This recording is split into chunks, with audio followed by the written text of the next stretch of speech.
네, 공감이라고 하는 제목으로 하나님 말씀 여러분과 나누기를 원합니다. 우리는 모두 급속도로 변화하는 기술 발전의 시대를 살아가고 있습니다. 오늘날 우리가 살아가고 있는 시대의 모습은 어떤가 좀 이렇게 돌아보면, 예를 들어서 어스틴에 있는 블레싱 교회라는 곳에 대해서 주소나 전화번호를 알고 싶어요. 그러면 과거에는 어떻게 했습니까? 과거에는 한인 업소록을 뒤져보던지, 아니면 한인 마트에 비치되어 있는 한인 신문을 이렇게 뒤져서 광고란을 펼쳐가지고 블레싱 교회가 어디 있나 보자 해가지고 찾고 전화하고 찾아갔던 기억들 여러분들 아실 거라고 생각합니다. 그나마도 업소록이나 신문에 교회 이름이 나와 있으면 다행인데, 주소록이나 신문에 블레싱 교회의 정보가 만약에 없다면 주변으로 또 물어보고 해서 그 교회에 대한 정보를 얻어야만 했던 때가 분명히 과거에 있었단 말이죠. 그러면 여러분, 요즘은 어때요? 인터넷이 생겨난 이후로는 구글에 어스틴 블레싱 교회라고 검색만 해도 어떻게 나오냐면요, 제가 누를게요. 네, 이렇게 나옵니다. 블레싱 교회라고 검색만 하면 이렇게 나오는데, 여기 보면 전화번호, 주소, 웹페이지, 심지어 교회까지 오는 길까지 안내해 줍니다. 그리고 버튼 몇 개만 누르면 또 구글 맵에서 우리 교회까지 오는 길을 GPS로 이렇게 인도해 주지요. 생각해보면 엄청난 기술의 발전이다라고 볼 수 있습니다. 그런데 이 정도의 기술도 이제는 점점 구식 방법이 되어져 가고 있습니다. 요즘 AI라고 하는 것이 판을 치고 있죠, 여러분. AI라고 하는 것은 쉽게 인공지능이다라고 말하는데, 챗 GPT라고 들어보셨어요? 챗 GPT 많이들 사용하실 것 같은데요, 그야말로 무엇이든 물어보세요의 컴퓨터 버전이라고 생각하시면 됩니다. 챗 GPT라는 웹페이지에 들어가서 예를 들자면 똑같이 어스틴 블레싱 교회에 대해서 알려줘 라고만 입력하면 AI가 인터넷상에 나와 있는 블레싱 교회의 모든 정보를 취합하고 순식간에 정리해서는 블레싱 교회에 대해서 알려주기 시작하는데요, 얼마나 자세히 알려주는가, 이렇게 알려줍니다.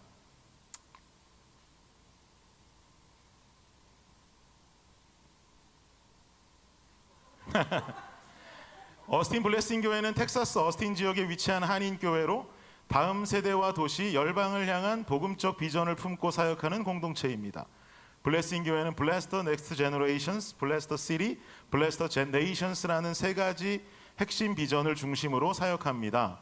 이민 가정의 자녀들과 청년들을 말씀 위에 세우고 어스틴 지역 사회를 복음으로 섬기며 세계 선교를 향한 마라나타의 사명을 감당하고자 합니다. 교단은 남침례 교단 서던 베프티스트 컨벤션에 소속되어 있으며 성경 중심의 가르침을 우선시합니다. 저는 놀란 게 제 이야기예요. 김준일 담임 목사님은 미드웨스턴 베프티스트 티올로지컬 세미너리에서 목회학 석사를, 유니버시티 오브 텍사스 앳 어스틴에서 오페라를 전공했습니다. 그리고 5명의 자녀와 함께 행복한 가정을 이루고 있습니다. 대단하지 않습니까, 여러분? 어떻게 저에 대해서 이렇게 잘 알고 있는지. 그래서 제가 이걸 보는데 이 교회의 담임 목사인 제가 가장 놀라운 거예요. 우리 교회를 어떻게 이렇게 잘 알고 있을까? 그리고 저에 대해서도 어느 학교를 나왔고 어느 공부를 했고 애가 몇 명인지까지 알고 있는 이것이 봐도 신기하기도 하지만 순간 또 무섭기도 한 거예요. 그래서 여러분 아까 잠깐 웃으셨는데, 도대체 저에 대해서 얼만큼 더 알고 있는가 궁금해가지고 제가 한 가지 질문을 이렇게 했어요. 김준일 목사는 뚱뚱하니? 라고 제가 챗 GPT에 질문을 했단 말이에요. 그랬더니 이 챗 GPT가 뭐라고 대답했을 것 같으세요? 이 챗 GPT가 생각했던 것보다 굉장히 매너 있고 예의 있는 친구더라고요. 뭐라고 설명하냐 하니까 이렇게 설명합니다. 안 보이시겠지만, 김준일 목사님의 외모에 대한 구체적인 정보는 공개된 자료에서 확인하기 어렵습니다. 다만 블레싱 교회 공식 유튜브 채널에서 김 목사님의 설교 영상을 통해 직접 모습을 확인하실 수 있습니다. 여러분 대단하지 않습니까?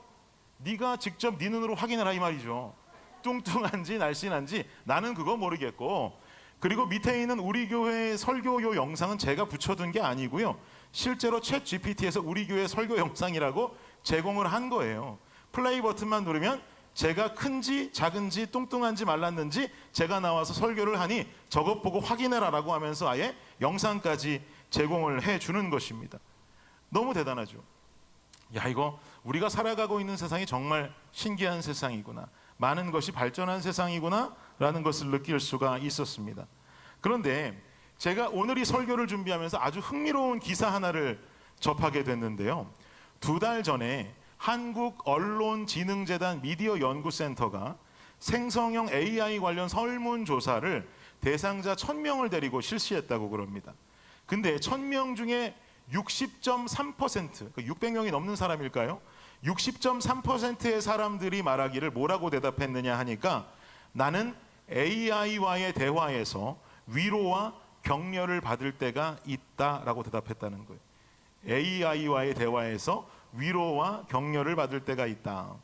이 기사에 따르면은요, 29세의 직장인 김민아 씨라고 하는 분이 말하기를 나는 최근 밤마다 챗 GPT와 대화를 나눈다.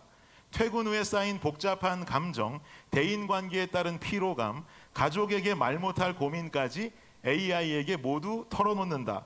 나에 대해 함부로 판단하지 않아서 사람보다 AI가 편하다라고 했다는 거예요. 참 웃어야 될까요? 울어야 될까요, 여러분?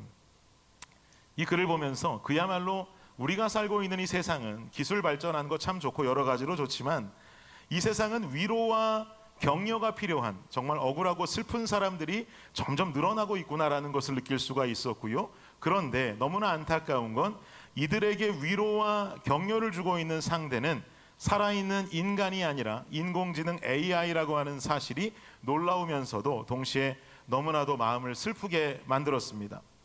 저는 우리가 살아가는 이 오늘날에 이 어스틴 땅에 위로가 필요하고 또 격려가 필요한 사람들에게 AI가 위로와 격려를 주는 것이 아니라 살아계신 아버지 하나님께서 위로와 격려를 허락해 주시기를 간절히 원합니다. 그리고 그 연결다리의 역할을 우리 블레싱 교회가 해낼 수 있기를 예수님의 이름으로 축복합니다. 오늘 본문은요 이렇게 시작하고 있어요. 다시 한번 3절 말씀 한번 볼까요? 시작. 왕의 명령과 조서가 각 지방의 이름에 유다인이 크게 애통하여 금식하며 울며 부르짖고 굵은 베옷을 입고 재에 누운 자가 무수하더라. 여기 말하는 왕의 명령과 왕의 조서라고 하는 것은 뭘까요? 여러분들이 지난주까지 말씀을 좀 함께 기억해 보시면 페르시아 제국의 넘버 2인 사람이 등장했잖아요. 누구였습니까? 하만. 그 하만이 지나갈 때 이 페르시아에 살고 있는 모든 백성들은 하만이 지나가면 그에게 경의를 표하고 절을 하도록 돼 있었단 말이에요. 이게 왕의 명령이었어요. 왕명이었단 말입니다. 그런데 대궐 문 앞에서 일을 하며 지내고 있는 모르드게라고 하는 유대인이 이 하만이 지나감에도 불구하고 왕명을 따랐어요? 따르지 않았어요? 따르지 않았더란 말이에요. 절을 하지 않았단 말이죠. 결국 하만은 자신에게 절을 하도록 되어 있는 이 시대 속에 절을 하지 않은 이 모르드게에게 심한 분노를 느끼게 되었고, 모르드게와 그의 동족이라고 볼 수 있는 유대인들 모두를 다 모조리 죽여버려야겠다라고 작정을 하게 됩니다. 그리고는 하만이 직접 이 사건을 가지고 아하수에로 왕에게 가서 이렇게 고하는데요. 우리 3장 8절 말씀 함께 읽을까요? 시작. 하만이 아하수에로 왕에게 아뢰되 한 민족이 왕의 나라 각 지방 백성 중에 흩어져 거하는데 그 법률이 만민의 것과 달라서 왕의 법률을 지키지 아니하오니 용납하는 것이 왕에게 무익하니이다. 여러분, 이게 무슨 말이에요? 한 민족이, 어떤 민족이겠습니까? 유대 민족을 말하는 거예요. 이 유대 민족들이 왕의 나라 각 지방에서 지금 페르시아 제국에서 흩어져서 살아가고 있는데 그들이 지키고 있는 법률은 하나님의 법률이라고 그래서 왕의 법률과는 어긋나는 법도를 지키고 있습니다. 그러니까 이 사람들 가만히 놔둬서는 안 됩니다. 언젠가는 왕에게 칼을 들고 당신을 대적할 사람들이 될지도 모르겠습니다. 그러니 이 사람들을 가만두지 아니하고 뭔가 조치를 취해야겠습니다라고 지금 아하수에로에게 가서 이야기하고 있는 거예요. 그리고 나서 또 이어서 말하기를 뭐라고 말하냐면 우리 9절 말씀 함께 한번 볼까요? 시작. 왕이 옳게 여기시거든 조서를 내려 그들을 진멸하소서. 내가 은 1만 달란트를 왕의 일을 맡은 자의 손에 맡겨 왕의 금고에 드리리이다 하니, 왕께서도 제 의견에 동의하신다라고 한다면 조서를 내리셔서 그들을 모두 다 진멸해 버립시다 라고 말하는 거예요. 그러면 당신께서 그렇게 허락만 해주신다면 나는 은 1만 달란트를 왕의 금고로 바치겠습니다 라고 말하는 거죠. 여러분, 은 1만 달란트면 어느 정도 되는지 가늠이 되세요? 은 1만 달란트라고 하는 양은 그냥 순수하게 무게로만 따지면 은 340톤에 달하는 양입니다. 은 340톤. 이걸 그램으로 환산하면 3억 4천만 그램. 2025년 6월 1일 오늘을 기준으로 미국 내에서 거래되고 있는 은의 시세가 1g당 얼마인 줄 아세요? 1.06전. 1불 06전. 쉽게 말해 뒤에 버리고 1불이라고 말한다고만 해도 지금 하만이 아하수에로 왕에게 유대인들을 죽일 수 있도록 조서만 내려주신다면 그 대가로 나는 3억 4천만 달러를 왕의 금고에 넣겠습니다 라고 지금 말하는 거예요. 3억 4천만 달러. 우리 교인들은 이 정도에 놀라지 않으시죠? 3억 4천만 달러. 3억 4천만 원도 굉장히 놀라운 금액인데 3억 4천만 달러, 지금으로 말하면 그 금액을 왕의 금고에 넣겠다는 거예요. 하만이 이 큰 돈을 내겠다고 자신 있게 말할 수 있는 이유는 뭐냐면 본인의 목표대로 유대인들을 모조리 다 죽여버리고 나면 유대인들이 가지고 있는 재산을 자기가 싹 몰수할 수가 있는 거죠. 몰수하고 노력하면 계산해 봤을 때 이것보다 더 큰 돈을 줄 수 있다라고 판단이 내려졌기 때문이에요. 그 계산을 가지고 왕에게 제안을 하는 거예요. 그런데 아하수에로 왕이 이 하만을 얼마나 신뢰했는지 그 말을 듣고는 자신의 반지를 빼서 그에게 내어줍니다. 왕이 반지를 빼서 그에게 내려주었다라고 하는 것이 의미하는 바는 뭐냐면 내 권한을 너에게 다 일임하겠다, 위임하겠다. 네 하고 싶은 대로 해라 이 말이에요.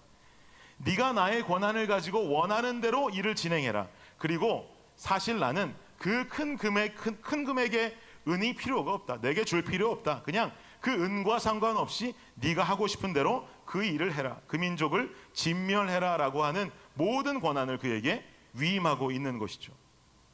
그래서 다시 오늘 본문 3절을 보시면 3절에 말하기를 함께 다시 읽어볼까요? 시작. 왕의 명령과 조서가 각 지방에 이름에 유다인이 크게 애통하여 금식하며 울며 부르짖고 굵은 베옷을 입고 재에 누운 자가 무수하더라. 왕의 명령과 조서가 각 지방에 이름에 유대인들을 진멸한다는 소식을 담은 조서가 전해졌다는 것이겠죠. 그러자 모르드게를 비롯한 모든 유대인들이 애통하며 금식하며 울며 부르짖고 굵은 베옷을 입고 재에 누운 자가 허다하게 수도 없이 많았다는 거예요. 이러한 모습은 제가 지난주에도 말씀드렸던 것처럼 유대인들이 하나님 앞에 기도하고 회개할 때 나오는 전통적인 모습인 것을 우리는 알 수 있어요. 지금 다 모여서 자신들이 죽음에 빠진 이 위기 상황 속에 하나님 앞에 자신들 살려달라고 매달리고 있는 거예요. 이러한 모습인 것을 감안하면 지금 유대인들은 모조리 다 주님 앞에 나와가지고 하나님만 바라보는 것 말고는 할 게 없다라고 하는 거죠. 그리고 나서 이어지는 4절을 보시면 시작. 에스더의 시녀와 내시가 나와 전하니 왕후가 매우 근심하여 입을 의복을 모르드게에게 보내어 그 굵은 베옷을 벗기고자 하나 모르드게가 받지 아니하는지라. 에스더의 시녀들과 내시들이 모르드게와 유대인들이 통곡하면서 베옷을 입고 기도하는 모습을 에스더에게 알려주는 거예요. 그러자 에스더는 그 말을 듣고는 삼촌을 염려하는 마음으로 입을 수 있는 의복을 챙겨서 모르드게에게 보내고 모르드게가 더 이상 그 굵은 베옷을 입고 있지 않기를 원했던 거예요. 그것을 벗기고 원래 평상 의복을 입게끔 하고 싶었던 거죠. 왜냐하면 굵은 베옷을 입은 사람은 당시에 굵은 베옷이라고 하는 것이 의미하는 바는 슬픔이기 때문에 이 슬픔의 옷을 입고는 대궐 안으로 들어올 수 없다라고 하는 페르시아의 법이 있었기 때문에 그렇습니다. 그렇게 되면 에스더는 늘 소통하고 지내던 삼촌과의 소통이 단절되는 것이니 불안할 수밖에 없겠죠. 그래서 에스더는 삼촌의 슬픔과 애통함에 대해서 왜 슬픈지 왜 애통한지 이것에 대해서 알려고 하는 궁금한 마음을 품기보다는 얼른 그냥 그가 입고 있는 베옷을 벗기고 평상 의복을 입음으로써 얼른 대궐 안으로 삼촌이 들어올 수 있기만을 바라고 있는 거예요. 그러나 모르드게는 이런 에스더의 제안을 받아들이지를 않죠. 여러분, 우리가 이 장면을 통해서 깨달을 수 있는 중요한 진리가 있다면 무엇일까요? 모르드게는 지금 굵은 베옷을 입고 있어요. 지금 그가 입고 있는 굵은 베옷은 그저 아무 의미 없는 단순한 베옷이 아니었습니다. 그것은 그의 고통의 표현이었고 그것은 민족의 아픔에 함께 동참하겠노라고 하는 영적인 몸부림이었다라고 우리는 해석할 수 있는 거예요. 그런데 에스더는 그저 삼촌의 겉모습만 바꾸어서 그가 가진 슬픔이 왜 생겼는지, 그가 가진 애통함이 왜 생겼는지 아무것도 모르고 그냥 회복만 시켜주기만을 바라고 있는 것이죠. 얼른 옷 갈아입으세요. 옷 갈아입고 대궐 안으로 들어오셔야지요. 여기에만 관심을 두고 있는 것이에요. 사랑하는 여러분, 지금 본문을 통해서 우리가 깨달을 수 있는 중요한 진리는요, 아픔의 회복은 공감에서부터 시작된다는 것입니다. 아픔과 슬픔의 회복은 공감에서부터 시작하는 거예요. 로마서 말씀 보니까 12장에 이런 말씀 나오는데요, 함께 한번 읽어보죠. 시작. 즐거워하는 자들과 함께 즐거워하고 우는 자들과 함께 울라. 서로 마음을 같이 하며 높은 데 마음을 두지 말고 도리어 낮은 데 처하며 스스로 지혜 있는 채 하지 말라. 여러분, 지금 저 말씀이 전해지고 있는 당시의 로마 교회는 유대인 그리스도인들과 이방인 그리스도인들이 섞여 있는 다문화적, 다배경적 공동체였습니다. 그 안에서 당연히 그리스도인과 이방인, 유대인과 이방인, 그리고 문화적으로 여러 배경적으로 로마 교회는 나눠지기가 쉽고 찢어지기가 쉬웠던 공동체였단 말이죠. 게다가 바울은, 지금 이 편지를 쓰고 있는 바울은 로마 교회에 가본 적이 있어요, 없어요? 한 번도 가본 적이 없단 말이에요. 그러니 로마 교회에 가본 적도 없는 바울이 나누어지고 흩어질 수 있는 로마 교회를 향해서 복음이란 무엇인지, 복음의 정수에 대해서 서신으로라도 알릴 필요가 있었고, 그래서 작성하게 된 편지가 바로 우리가 지금 읽은 로마서란 말입니다. 그래서 그야말로 이 로마서 안에는요, 복음의 정수들, 복음의 의미들로 가득 채워져 있어요. 그런데 이 복음의 정수들이 설명되어지는 가운데 로마 교회를 향해서 바울은 말하고 있기를 뭐라고 말하냐면, 즐거워하는 자들과 함께 즐거워하고 우는 자들과 함께 울라라고 말한단 말이죠. 이 말씀은요, 아주 강력한 명령형 문장입니다. 바울은 강조하기를 이 삶의 모습, 즐거워하는 자들과 함께 즐거워하는 삶, 우는 자들과 함께 우는 삶, 이것이 바로 복음적인 삶이다라고 우리에게 강조하고 있는 거예요. 여러분, 단도직입적으로 복음의 의미가 뭡니까? 복음이라고 하는 것은 죄로 인해서 죽어가는 내가 예수 그리스도의 십자가 보혈로 생명을 얻었다, 이게 복음이에요. 사망에 있던 내가 예수 그리스도의 십자가로 말미암아 생명으로 옮겨진 회복의 사건, 이것을 우리는 복음이다라고 말하잖아요. 즉, 아픈 인생의 회복은 공감, 우는 자들과 함께 우는 이 공감으로부터 시작이 되어지는데, 이 모습이야말로, 그러니까 죽었던 자들, 아픔 속에 죽어가는 자들이 되살아나는 것이야말로 복음적인 삶의 모습이다라는 거예요. 그러니 즐거워하는 자들과 함께 즐거워하고 우는 자들과 함께 울어라 라고 지금 권면하는 거죠. 그리고 이 모습을 통해서 살아가는 자들이 모여있는 공동체, 그곳이 어디가 되어야 된다? 교회가 되어야 된다, 이 말입니다. 우리 블레싱 교회가 복음이 살아있어 어떤 분들이 찾아와도 회복이 일어나는 놀라운 예수 공동체가 되시기를 예수님의 이름으로 축복합니다. 즐거워하는 자들과 함께 즐거워하고 우는 자들과 함께 울면서 아픔이 있어도 위로가 되고 상처가 있어도 회복이 되는 공동체가 될 수 있기를 다시 한번 예수 이름으로 축복합니다. 아까도 함께 광고 드리고 함께 기도했지만, 오늘부터 우리 중고등부를 호범 집사님이 담당하게 되잖아요. 우리 중고등부가 언제 생겼냐면, 웰스 브랜치 교회에서 예배드리다가 우리가 이곳으로 작년 8월에 이사를 들어오면서, 8월 첫 주에 이사를 오면서 그때 중고등부가 처음 시작되었단 말입니다. 우리 성희자매가 중고등부의 평신도 리더로 헌신을 하면서 없던 중고등부를 성희자매가 만들게 되었고, 정말 열심으로 최선을 다해서 평신도로서 이 그룹을 잘 읽어왔단 말이에요. 저는 이 시작을 일구어준 우리 성희자매에게 너무너무 고마워요.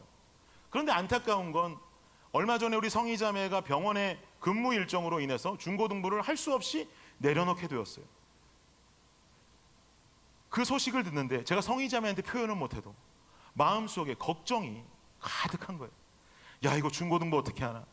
아예 없던 공동체라면 모르겠는데 만들어는 놨고 열심히 잘 해나가고 있는 이 중고등부, 도대체 사역자가 그만 사역을 할 수 없다고 하니 이거 누구한테 맡기나, 어떻게 하나 고민이 되고, 새벽마다 나와갖고 기도하면 그 기도밖에 안 나오는 거예요. 계속 기도하면서 아무리 기도해도 답이 안 나와요. 어떻게 해야 되나 고민하다가 제가, 그래, 임시로 할 수 없다, 제 아내를 중고등부로 보내자라는 결정을 내렸어요. 제 아내에게 말했습니다. 여보, 중고등부를 맡아야겠어. 제 아내는 황당하죠. 그래도 본인도 아는 거예요. 자기가 아니면 현재 지금 갈 사람이 없다는 걸. 그 중고등부로 보내야 될 것 같아 그랬더니 감사하게도 순종해 주더라고요. 그래서 임시로 제 아내를 중고등부에 보내서 설교를 시켰는데, 제 아내가 여러분 아시다시피 사실은 한 7, 8년 정도를 영유아부 사역만 담당하던 전도사였거든요.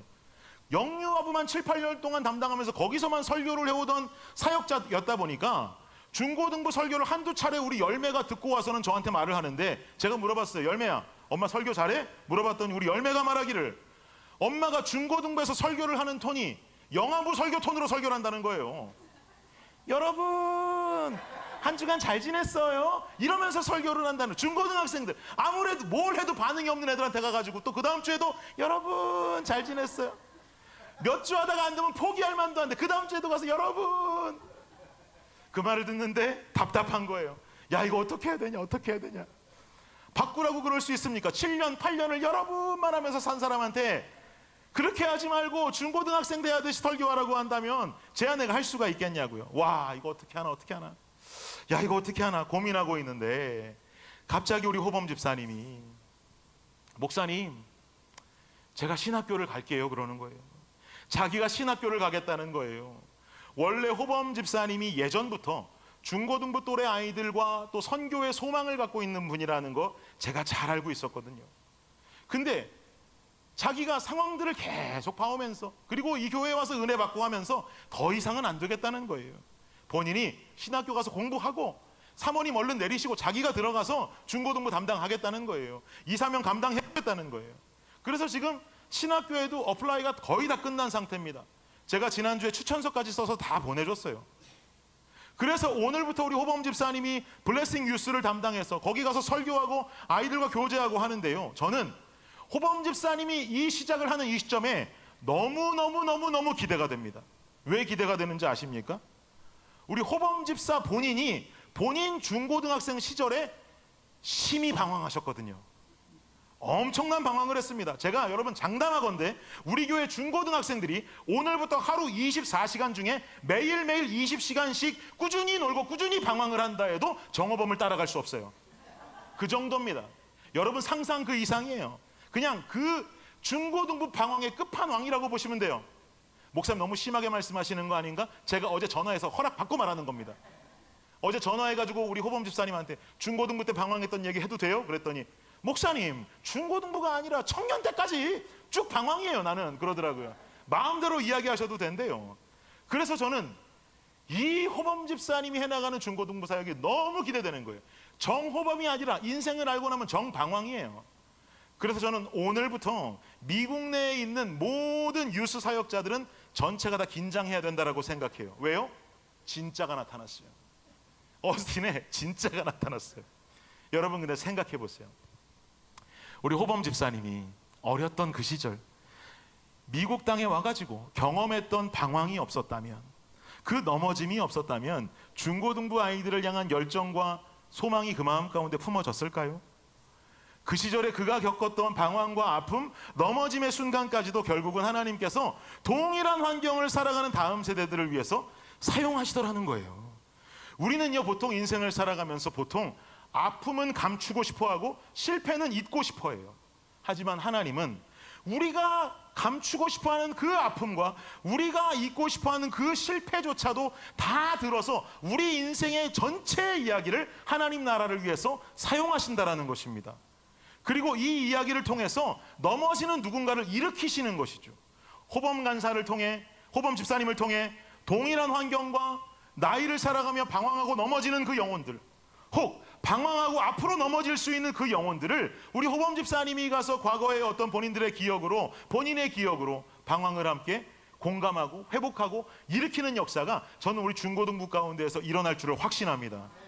내가 경험한 이야기이기 때문에 누군가의 방황을 공감할 수 있는 거예요. 내가 경험한 이야기이기 때문에 누군가의 아픔을 함께 아파할 수 있는 거예요.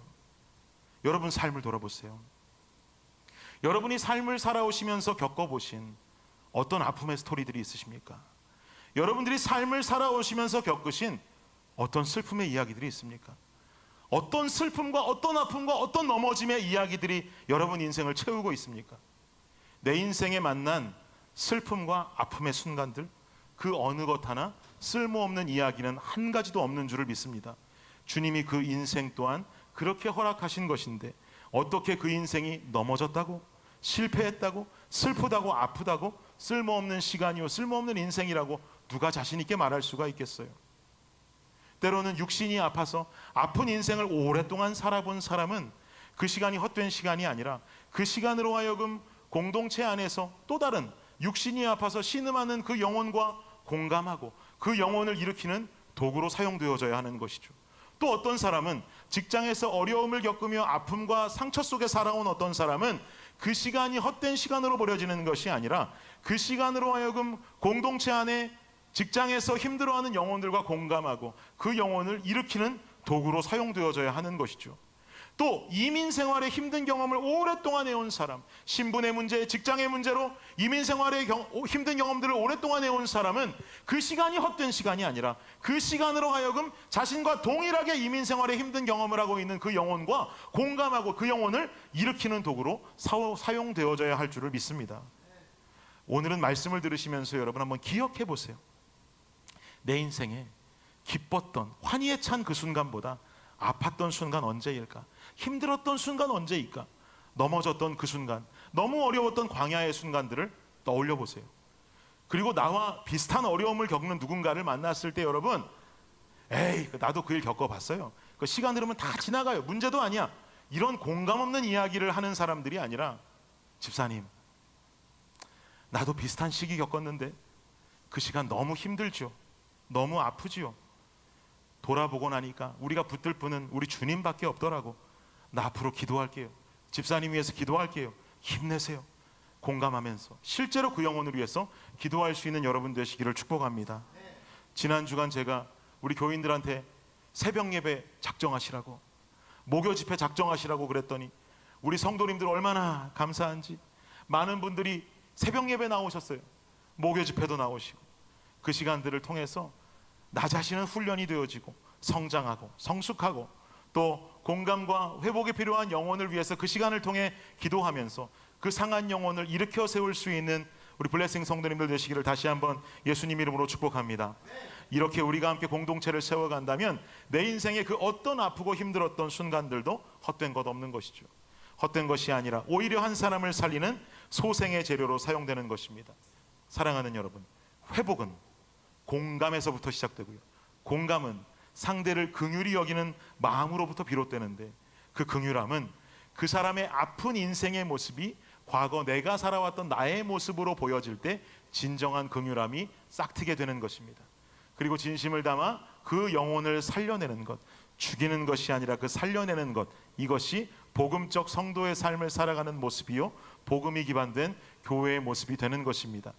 우리 모든 성도 여러분들 335 모여서 자리에 없는 사람 쉽게 그냥 말로 죽여버리는 비복음적 공동체의 모습이 아니라 335 모이기만 하면 누구라도 그리스도의 사랑으로 그 사람을 살려내고 사랑하고 품어주고 안아줄 수 있는 모든 블레싱 공동체의 성도님들 되시기를 예수님의 이름으로 축복합니다.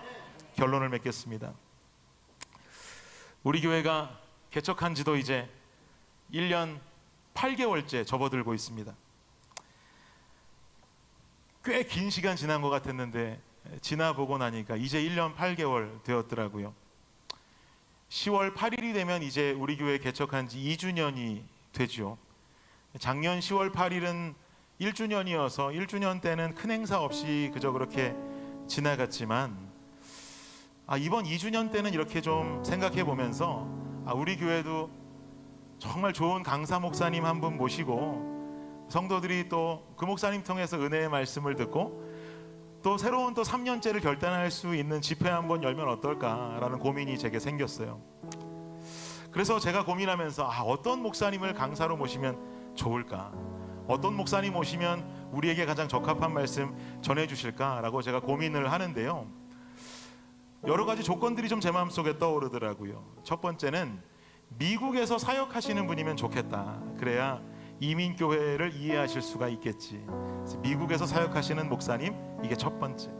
그리고 또 한 가지는 이왕이면 준비된 교회 청빈 가셔서 열심히 사역하시는 목사님 말고 힘들게 개척해서 교회를 일으켜 오신 목사님이라면 더 좋겠다. 그래야 개척교회 마음을 이해하고 필요한 도전을 주시지 않겠나라고 하는 마음이 들었어요.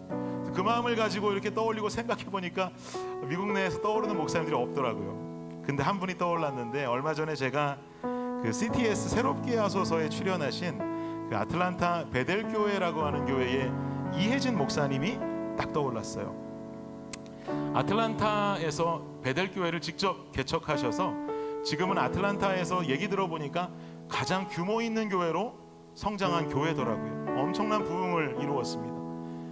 새롭게 하소서에 나오셔가지고 간증을 거의 1시간 가까이 이렇게 하시는데, 여러분 그런 분들 있잖아요. 목소리만 들어도 이 사람 겸손한지 따가겠는 분. 목소리만 들었는데 겸손함이 흘러요. 참 겸손하신 분이구나, 좋은 분이구나라는 것을 제가 간증 들으면서 깨달을 수 있게 됐습니다. 제가 개인적으로 아는 분이냐? 전혀 모르는 분이에요. 근데 제가 용기를 내서 베델교회로 전화를 걸었습니다. 베델교회로 전화를 걸었더니 여성 부교역자 한 분이 전화를 받으셔서는 제가 우리 이혜진 목사님 모시고 집회하고 싶어서 전화드렸어요. 그랬더니만 우리 교회가 어느 교회인지, 그리고 어떤 교회인지, 어떤 행사로 초청하려는 것인지 자세하게도 여쭈시더라고요. 그래서 답변을 드렸습니다. 우리 교회는 텍사스 어스틴에 있는 블레싱 침례교회라는 곳이고, 그리고 우리 교회는 한 1년 8개월 전에 개척을 했는데 이제 2주년을 맞이하면서 개척 2주년 예배를 목사님 초청해서 드리고 싶은 것입니다 라고 말씀드렸더니 그러시군요, 알겠습니다, 제가 목사님께 전달드리겠습니다 라고 이야기를 나누고는 전화를 끊었어요. 그리고 전화를 끊고는 1시간 정도 시간이 지났을까요? 전화가 걸려오는데 모르는 번호예요. 직감적으로 알았어요. 이혜진 목사님이겠다. 여보세요 라고 받았더니 새롭게 하소서에서 들었던 간증하시던 그 목소리 그대로 이혜진 목사님께서 전화를 주셨어요. 서로 인사를 나누고, 목사님 참 감사한 건 그 1시간 시간 동안 우리 교회 웹페이지에 들어가셔서 다 살펴보셨더라고요. 어떤 교회인지, 개척한 지는 얼마나 됐는지, 개척하고 나서 어떻게 성장하고 있는지 싹 다 확인하시고는 전화를 주셨더라고요. 이야기를 나누는데 우리 교회에 대해서 정말 많은 것을 알고 계셨어요. 그래서 교회의 상황들과 일정들에 대해서 이야기를 나누었는데, 저는 주일날 모시고 싶었는데요, 목사님 또 10월 한 달 동안은 한국에 가셔야 된다 그래서 저는 못 오신다고 하실 줄 알았더니만 모교 집회 때 오시고 싶다고 그러세요. 그것만으로도 너무 감사합니다 하면서 일정을 다 상의를 나누고, 제가 마지막에 뭐라고 말씀드렸냐 하니까, 목사님 우리 교회에서 비행기표를 보내드려야 하니 목사님 비행기표를 끊을 때쯤 제가 개인정보를 여쭙기 위해서 다시 한번 전화 드리겠습니다. 그때 또 통화하시지요? 라고 제가 말씀을 드렸어요. 그랬더니 목사님 하시는 말씀이 뭐라고 하시냐면, 목사님 비행기표는 제가 끊어서 갈게요 그러시는 거예요. 비행기표는 제가 끊어서 갈게요. 그래서 제가 그 말씀을 듣고는 너무나 감사하고 너무나 감격스럽기는 한데 뭐라고 말씀드렸냐면, 목사님 우리 교회가요, 아직은 아무리 작은 교회여도 우리 교회 그 정도는 할 수 있습니다. 저희가 할 테니까 목사님 저희가 보내드릴게요 라고 제가 정중히 말씀드렸어요. 그러니까 그 뒤에 이어지는 우리 목사님 하시는 말씀이 너무 멋있는 거예요. 뭐라고 말씀하시냐면, 목사님 우리 교회도 그 정도는 할 수 있어요 그러시는 거예요. 목사님 우리 교회도 그 정도는 할 수 있습니다. 이 말을 하시는 목사님도 너무 멋있는데, 저는 동시에 어디까지 멋있었냐면, 그 말씀을 하실 수 있도록 그 뒤에서 든든하게 버티고 있는 베델교회 공동체가 동시에 싹 다 멋있어 보이는 거예요. 그러면서 개척한 지 얼마 되지 않은 우리 교회를 배려해 주시고자 하는 목사님의 마음이 절절하게 느껴지는 거예요. 물론 어떤 방법으로든 우리 교회가 목사님께 감사의 사례를 드릴 거라고 저는 계획하고 있습니다만, 이렇게 마음 써주시는 것, 목사님 제가 비행기표에서 갈게요 라고 말씀해 주시는 이 마음이 얼마나 귀하고 감동이 됩니까? 그래서 제가 바로 이혜진 목사님의 그 멘트를 제 머릿속에 저장했습니다. 먼 훗날 혹시 주님께서 우리 블레싱 교회도 축복을 주셔서 교회가 내적으로 외적으로 성장하게 되어서 만약 어느 작은 교회에서 저를 강사로 불러주시는 일이 생긴다면, 나도 그때 이 멋있는 멘트를 똑같이 사용하리라. 우리 교회도 그 정도는 할 수 있습니다. 성도님들, 아멘. 그때 제가 이 멘트 멋있게 재활용할 때 모른 척 하시고 그 뒤에 든든하게 서 계셔 주시기를 부탁드립니다. 그러면서 목사님 말씀하시기를, 목사님 목요일 저녁 집회니까 제가 목요일 날 가는 거 아니라 수요일 오전에 가는 비행기표로 끊겠습니다. 수요일 오전에 가고 싶어요. 왜냐하면 하루 전날 도착해서 우리 김준일 목사님하고 저 교제 나누고 싶어요. 그리고 집회하고 목요일 집회하고 금요일 오전에도 목사님하고 아침 식사 함께 나누고 저는 오후에 비행기 타고 우리 교회 금요 집회만 맞춰서 오면 되니까 금요일 오후 비행기로 돌아가겠습니다. 그러니까 하루 전날도 교제하고 예배 마친 그 다음 날도 아침 먹으면서 함께 우리 많이 교제해요 그러시는 거예요. 근데 여러분 생각해 보시면 너무 스타 목사님이시잖아요, 그죠? 아틀란타에서 큰 교회 목사님이시고 이미 유명해지신 저 목사님이 저랑 교제 나누실 일이 뭐가 있을까요? 저에 대해서 뭐가 알고 싶어서 저랑 교제 나누기 원하실까요? 아무것도 아니잖아요. 그런데 그분의 마음이 제 마음에 느껴지기를, 아, 이분이 자기가 개척했을 때의 마음과 모습이 저랑 통화하는 가운데 제게 느껴지는 것 같다라는 생각이 들었어요. 저를 보고 본인이 개척할 때의 모습을 떠올리는 것 같다라는 생각이 들더라고요. 그 생각이 들고 나니까, 아, 목사님이 하루 전날 오셔서 위로하고 싶구나, 그 다음 날도 늦게 가시면서 격려하고 싶구나라는 것을 깨닫게 됐습니다. 저는 그 통화를 나누고 난 뒤에 집회가 열리게 되는 날짜가 10월 9일인데 저날이 너무너무 기다려져요. 하루 전날 만나서 이런저런 저런 이야기 나누면서 제 마음에 일어날 위로와 공감, 그리고 회복의 역사가 저는 벌써 너무나 기대가 됩니다. 재작년 10월에 교회를 개척해야 된다라고 처음 생각 들었을 때, 여러분, 제가 주님 앞에 재작년 10월의 모습 중에 가장 후회하고 죄송했던 것 한 가지가 뭔지 아세요? 기쁨으로 순종하지 못했다는 거예요. 주님, 개척이요? 웬 개척이요? 다른 친구 목사님들이 이제 제 나이쯤 되니까 다 다른 교회 청빙돼서 담임 목사님 가신다고, 갈라면야 조용히 가지, SNS까지 올려가지고 자랑하고 자기 여기 담임 목사님 됐다고 막 자랑하고 그러는데, 여기저기 규모 있는 교회 청빙됐다는 글들이 막 적지 않이 올라오는데, 하나님, 저는 개척이라고요? 웬 개척이에요, 하나님? 근데 이혜진 목사님과의 전화통화를 통해서 그 순간 제 영이 살아남을 느꼈던 것처럼, 앞으로 우리 교회 개척 이야기, 우리 교회 수많은 간증들, 놀라운 하나님의 역사들이 어느 날 또 어딘가에서 개척될 하나의 교회를 살릴 수 있는 재료가 되겠구나라는 생각하니까, 그때는 주님 감사합니다. 주님, 개척교회 목사로 세워주셔서 감사합니다. 더 충성하겠습니다라는 고백이 흘러나오더라고요. 여러분 삶에 어떤 아픔과 힘듦의 재료들이 있으십니까? 무엇으로 준비되어 오셨습니까? 준비되어진 아픔과 준비되어진 슬픔이 있다면 이건 준비 완료 사인이에요. 무슨 준비 완료요?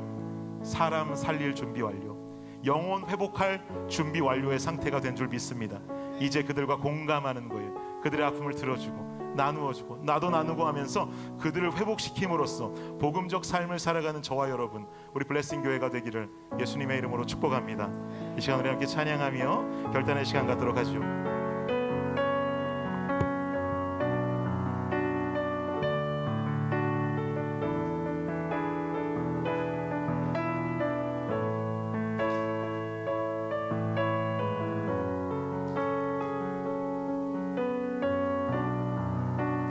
우리 가사를 기억하면서 찬양할까요? 하나님의 사랑을 사모하는 자, 하나님의 사랑을 사모하는 자, 하나님의 평안을 바라보는 자, 너의 모든 것 창조하신 우리 주님이 너를 얼마나 사랑하시는지, 하나님께 찬양과 하나님께 찬양과 경배하는 자, 하나님의 선하심을 닮아가는 자, 너의 모든 것 창조하신 우리 주님이 너를 자녀 삼으셨네. 하나님 사랑의 눈으로, 하나님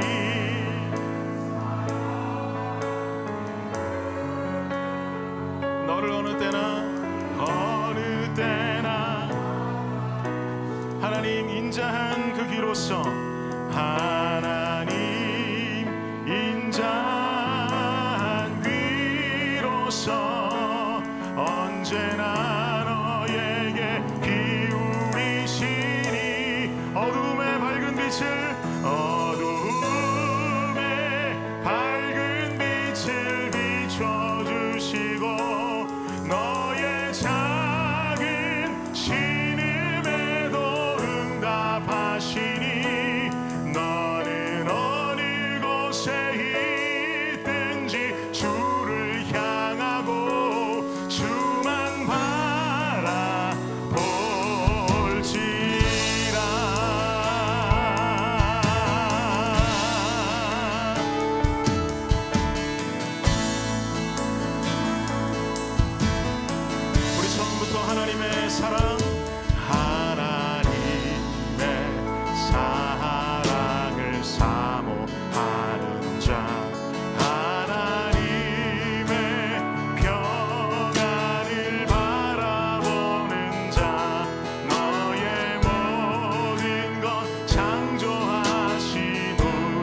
주님이 너를 얼마나 사랑하시는지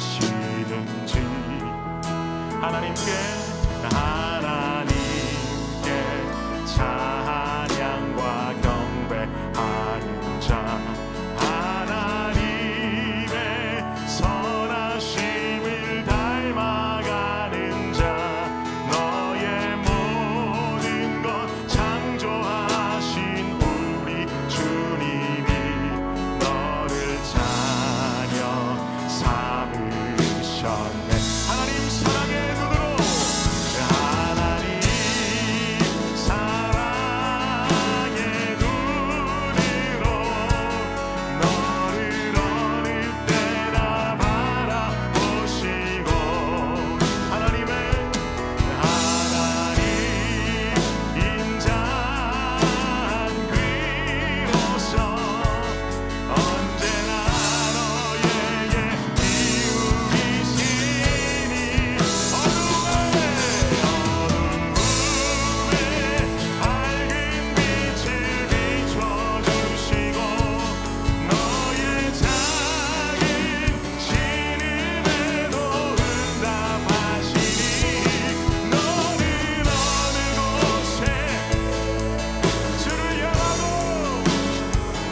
원하오니 이 시간에 한 목소리로 좀 기도하며 나아가실 때에 주님, 내 삶 가운데 어떤 힘든 순간을 살아가고 있노라면 주님, 결국 사람 살릴 준비가 완료되어 있다라고 하는 것인데, 아버지 하나님, 이 슬픔의 순간과 아픔의 순간이라고 그래서 우리가 주님 이름 다 내팽개쳐놓고 내가 정말 고통의 순간을 걷는다고 해서 내가 하나님 손 잡는 거 다 내팽개쳐놓고 세상 가운데 살아가는 어리석은 인생 되지 않게 하여 주시옵소서. 온전히 하나님만 바라보고 살아갈 수 있는 인생이 되게 하여 주시옵소서. 그리고 결국 그 말씀과 그 스토리로 말미암아 누군가의 영혼을 살려낼 수 있는 나의 삶이 되게 하여 주시옵소서. 그런 사람들이 모여있는 블레싱 교회가 되게 하여 주시옵소서. 주님께서 살려주심에, 살아내심에 우리가 살리고 살아낼 수 있는 아버지 놀라운 역사가 이 교회 가운데 벌어지고 일어나게 하여 주시옵소서. 우리 그 시간에 주님 앞에 주님의 이름 부르짖고 기도하며 나아갑니다. 주여, 주여, 아버지 하나님, 우리의 삶 속에 온전히 아버지 하나님 한 분 바라보고 믿고 의지하며 나아가는 믿음과 신앙의 길이 될 수 있도록 주님 역사하여 주시기를 간절히 원합니다. 아버지 하나님의 사랑의 눈과 아버지 하나님의 인자한 귀는 우리를 향해 있을 것인데, 아버지 하나님이 우리가 주님을 외면하고 우리가 주님을 바라보지 아니하며 아버지 하나님 헛된 삶, 어리석은 삶 살아가는 것이 아니라 온전히 아버지를 바라보며 오늘도 내일도 주의 뜻 안에, 주의 그늘 안에 살아갈 수 있는 될 수 있도록 주여 역사하여 주시옵소서. 아버지 하나님이 우리 안에 아픔의 재료들, 슬픔의 재료들이 아버지 하나님 결국엔 제 대신 화관을 올리게 하실 아버지 하나님을 바라보고 슬픔 대신 희락을 허락하기 원하시는 그 주님 앞에 더욱더 가까이 나아가는 재료가 되고 아버지 하나님 길이 되기를 간절히 원하오니 주님 역사하여 주시옵소서. 아버지 하나님이여, 아버지 하나님이여 붙잡아 주시옵소서. 아버지 하나님이여 살아내고 살려내는 은혜의 역사가 있도록 주님 함께하여 주시기를 간절히 원합니다. 주님 역사하여 주옵소서. 주님 함께하여 주시옵소서. 여러분, 한 가지 더 우리 기도하기 원할 때에 우리 마음속에 그런 생각 들지도 모르겠습니다. 하나님, 제가 지금 이렇게 아픈 인생을 살아가고 슬픔의 인생을 살아가는 것이 누군가의 인생을 살리는 것이라면 아버지 하나님, 지금 제가 겪는 이 아픔 너무나 슬픈 것 아닙니까? 저는 남까지 신경 쓸 겨를이 없는데요, 제 인생도 너무나 힘이 든데요. 여러분, 이런 고백하실지 모르겠는데요, 우리가 함께 기억하기 원하는 것 한 가지 있습니다. 여러분, 우리의 인생을 위해서 이 땅에 오신 예수 그리스도를 기억하십시오. 그분은 결국 그분의 삶을 통해 우리에게 그 인생과 그 생명을 내어주심으로 말미암아 우리는 사망에서 생명으로 옮겨지는 복음적인 삶이 되었는데, 우리 삶 가운데 여러분 어떠한 배신감도 없어야 되는 것은 예수 그리스도의 죽음이 죽음으로 끝나지 않았다는 것입니다. 예수 그리스도의 죽음은 3일 뒤에 부활하신 영광의 부활이 있었는 줄을 믿으시기 바랍니다.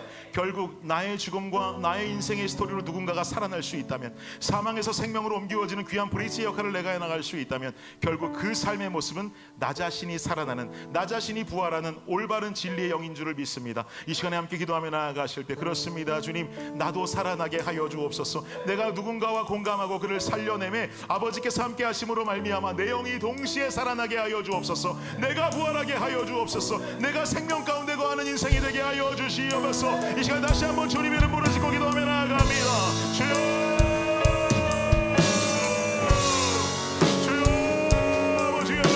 삶 속에 결국 주님이여 누군가를 위해서만 살아가고 끝나는 것이 아니라 나를 사망에서 생명으로 옮기신 예수 그리스도의 은혜는 결국 3일 뒤에 임한 부활로 나타났던 것처럼, 주여 아버지 하나님, 내가 누군가를 위해 살아가고 누군가를 공감하고 살려내고 회복시키는 그 모든 일 가운데 아버지 하나님이여 우리가 살아나고 우리가 일어날 수 있는 은혜의 역사가 벌어지기를 주님 간절히 원하오니 주님께서 함께하여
주님 바라보는 인생 살아가기를 간절히 원합니다.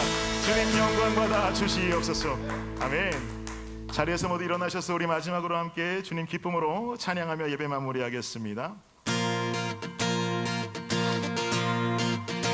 어떠한 시련이 와도 수많은 유혹 속에도 신실하신 주님 약속 나 붙들리라. 세상이 이해 못하고 우리를 조롱하여도 진실하신 주님 약속만 붙들리라. 결코 돌아서지 않으리.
주님 감사합니다. 그렇습니다. 우리의 삶이 섬김을 통해, 공감을 통해 아픔을 치유해내고 슬픔 가운데 벗어나는 인생이 되기를 간절히 원합니다. 그리고 그들만 살아나는 것 아니라 결국 예수 그리스도의 부활이 임한 것과 같이 우리의 삶도 부활하고 우리의 삶도 되살아날 수 있는 은혜의 역사를 경험하는 체험의 신앙인들이 되게 하여 주시옵소서. 지금은 우리 주 예수 그리스도의 은혜와 무한하신 하나님의 사랑과 놀라운 성령의 은총이 오늘 이 시간 주 앞에 나와 예배하고 찬양하고 말씀 들으며 결단하며 돌아가는 이 자리에 모인 모든 주의 백성들 머리 위에 지금으로부터 영원까지 함께 하시기를 우리 주 예수 그리스도의 이름으로 축원하옵나이다. 아멘.